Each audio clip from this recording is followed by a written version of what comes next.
dia nggak bergaul sama psikopat teman gue gitu. Tapi dia pikirannya tuh psikopat banget gitu. Cerita dia jelasin gimana caranya kalau dibuat dia menderita gitu, pakai cairan ini, pakai cairan gokil. Susahnya jadi Kristen. Oke. Ada penelitian nih dari statistik Indonesia. Oke, apa tuh? Jadi selama tahun 2021 jumlah meningkatnya perceraian itu lebih dari 53% dari tahun 2020. Iya. Jadi pas zaman pandemi itu bayangin tuh, ya kan? Itu 50% naiknya. 447.000. Dan yang lucunya, yang gugat tuh hampir 75% ke atas itu istri yang gugat. Oke. Dampaknya kenapa dia cerai itu nomor 1 itu menurut IDEAS itu bukan ekonomi malah. Itu malah dia menyumbang dia cuma 1% kurang lebih. Dampaknya adalah kekerasan. Oh, berantem. KDRT. Sorry, berantem. Oh, berantem. Iya, gitu. Berantem, pertengkaran keluarga, mungkin gak kuat, cerai. Kayak gitu. Jadi bayangin aja tuh kalau ada anak di dalam rumah itu dengerin setiap hari bapak mamanya berantem, stres banget itu. Iya. Jadi emang kalau kita lihat juga bahwa anak-anak muda zaman sekarang juga banyak yang ngalamin kayak gitu nih. Gitu. Kalau dalam pelayanan kita yang di youth ya, pasti khususnya youth HOG, itu banyak orang-orang yang pada akhirnya jadi anak-anak muda yang rebel, anak-anak muda yang insecure, ya kan, anak-anak muda yang pada akhirnya, terutama kalau gue pernah nemuin anak muda perempuan nih, padahal cantik atau apa, gampang didapetin sama laki-laki gitu. Karena mungkin kehilangan kasih bapak atau apa, karena mungkin di rumahnya kayak berantem gitu kan, atau di rumahnya, jadi nggak dapat perhatian gitu loh. Bener-bener. Nah ini yang sebenarnya jadi berbahaya, yang dimana sekarang ini harusnya anak-anak kayak gitu itu masuk ke dalam komunitas yang baik. Ya gak sih? Iya. Gitu. Kayak gue pribadi pun gue juga punya masalah di rumah gitu loh. Dengan nyokap dan bokap. Tapi ya puji Tuhan kalau gue bisa sampai sekarang cuma karena satu hal sih, karena ya pasti karena Tuhan Yesus. Yang kedua karena gue dalam komunitas yang sehat. Ya gak? Komunitas yang tidak menghakimi. Yang tidak punya kesalahan suruh menara doa gitu kan, enggak, bercanda. Gue tuh ada di komunitas yang sehat. Jadi dengan kata lain sebenarnya ini salah satu permasalahan di generasi muda nih, yang dimana kita ini sebagai orang Kristen ini itu harus concern juga dengan hal-hal kayak gini gitu. Gimana Bill? Ya. Jadi memang gue mau ngambil contoh dari yang pernah lo bawain, Carl Panjem. Iya. Ya, jadi Carl Panjem ini kan dari waktu khotbah lo itu, dia orang yang nggak pernah sama sekali merasakan kasih sayang. Kasih sayang. Benar. Jadi ternyata kejahatan yang dia lakukan itu adalah hasil dari kepahitan demi yang kepahitan. Bertubi-tubi. Udah bertumpuk. Akhirnya dia melakukan kejahatan hanya untuk kesenangan. Iya. Gitu. Nah begitu juga menurut gua, orang yang broken home, kalau lukanya itu nggak pernah pulih, dia pasti akan melukai orang lain lagi. Benar. Gitu. Karena yang biasanya melukai adalah orang yang terluka juga. Iya. Kan istilahnya gitu ya, kayak ya kayak inilah ya kayak gitulah ya pokoknya. Nah, menurut gue memang salah satu kunci untuk menangani kasus broken home, khususnya kepada anak-anak muda ya adalah masuk ke komunitas. Iya. Jadi komunitas itulah yang nanti akhirnya jadi sumber kasih sayangnya dia. Iya, benar. Gitu ya kan. Jadi pulihin si anaknya dulu ya. Iya. Kalau kita tuh pulihin orang tuanya kayaknya ya susah. Tapi memang gitu. Nggak bisa dipungkirin, saat anak-anak itu pulih dan hidupnya udah mulai cinta sama Tuhan, dia justru bawa pemulihan ke keluarga. Iya, benar. Setuju. Ya, ada satu anak di youth yang gue bina, dia broken home. Gitu ya, broken home. Pada waktu itu masih nggak separah ini gitulah ya. Iya. Nah karena broken home itu jadi kayaknya keluarganya agak terlantar gitu, dan dia akhirnya ikut youth dibina gitu, sampai akhirnya tuh dia bikin mesbah doa. Jadi dia orang yang bikin mesbah doa di keluarganya. Jadi bukan bapaknya, bukan ibunya, tapi dianya yang bawa. Dia yang bawa. Wow. Dia yang bawa gitu.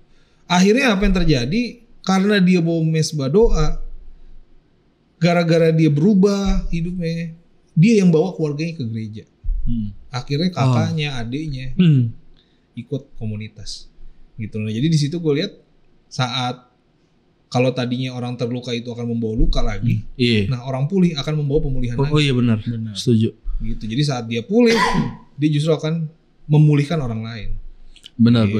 Nah seperti mungkin Pak Nandu bisa cerita nih yang soal sekolahnya kan banyak yang broken home katanya nih. Banyak yang broken home kayak gitu. Sampai gue pernah ketemu satu orang yang sampai di titik ketika bapak mau berantem keras tuh dia cuma pakai headset aja. Memang kenapa ya udah biasa.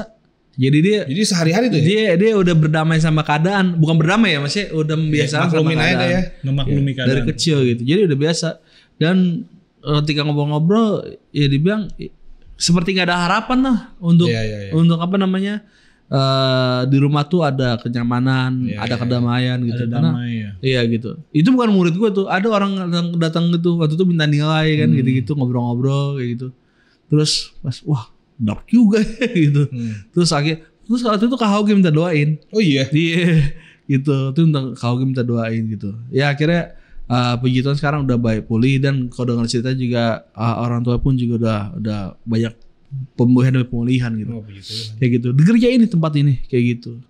Jadi dia sampai di titik itu. Terus ya dia cerita ya sampai di titik udah biasa banget sama keadaan itu kayak gitu. Dan dia nggak peduli gitu. Nah jadi terus gue juga pernah ketemu sama anak murid. Dia bukan broken home lagi dia namanya. Dari kecil emang nggak kenal bapak ya kan.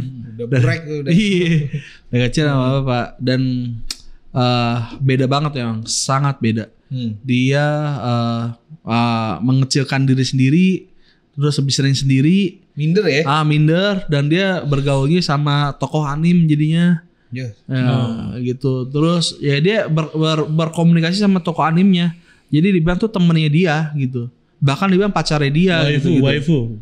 Itu di atasnya wibu tuh apa tuh namanya waifu ya? Yang waifu jadi ya? Gitu yang pacaran sama anim. Iya gitu. Ya itulah. Iya.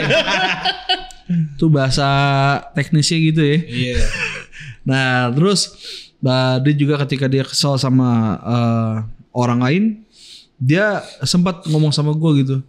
Dia akan melakukan hal yang ekstrim malah gitu. Dan gue bilang kok ada di pikiran kamu kayak gitu. Ya emang mau gitu aja biar maksimal aja Kak gitu. Biar maksimal untuk dia mengalami menderita gitu. Ya memang dia ngakuin gitu. Tetapi kok ada pikiran itu yang anak sekecil itu gitu kan. Berlari dengan waktu gitu kan. Saya puitis juga Bapak. Yang fals kan tuh. Kan? Nah jadi ya anak bocil kayak gitu ya. Kok bisa punya pikiran kayak gitu. Dia bilang apa dia gak bergaul sama mafia juga. Misalnya dia gak bergaul sama psikopat teman gue gitu. Tapi dia pikirannya tuh psikopat banget gitu. Cerita dia jelasin gimana caranya kalau dibuat dia menderita gitu. Pakai cairan ini, pakai cairan gokil. Gue bilang buset gitu. Tapi ya puji Tuhan sepanjang perasaan sur dengan cerita ya gue selalu ngomong cerita tentang bapaknya terus gitu. Gue ungkit terus kayak gitu. Jadi ya tujuannya biar dia tuh membiasakan bahwa ya terima keadaan gitu. Doain aja gitu. Dan dia percaya lah gitu. Dia percaya bapaknya masih ada kayak gitu. Walaupun gak pernah ketemu sama sekali. Ya gitu. Jadi dampaknya tuh wah sangat ini ya. Dan jujur benar kata beliau itu bayangkan kalau dia gak punya komunitas, dia gak punya teman yang bawa dia. Ya kan? Wah itu hancur banget gitu. Hancur banget. Kayak gitu. Bayangin kayak gitu. Dan ya banyak hal intinya untuk anak yang broken home, gue rasa kayak mustahil untuk dia baik-baik aja deh gitu. Ada loh ini kemarin salah satu guru sekolah minggu cerita. Jadi ada anak masih TK apa masih SD awal gitu. Mau transgender katanya. Jadi cita-citanya dia mau ganti kelamin. Dari cewek jadi cowok. Jadi kalau udah gede nanti dia mau jadi cowok.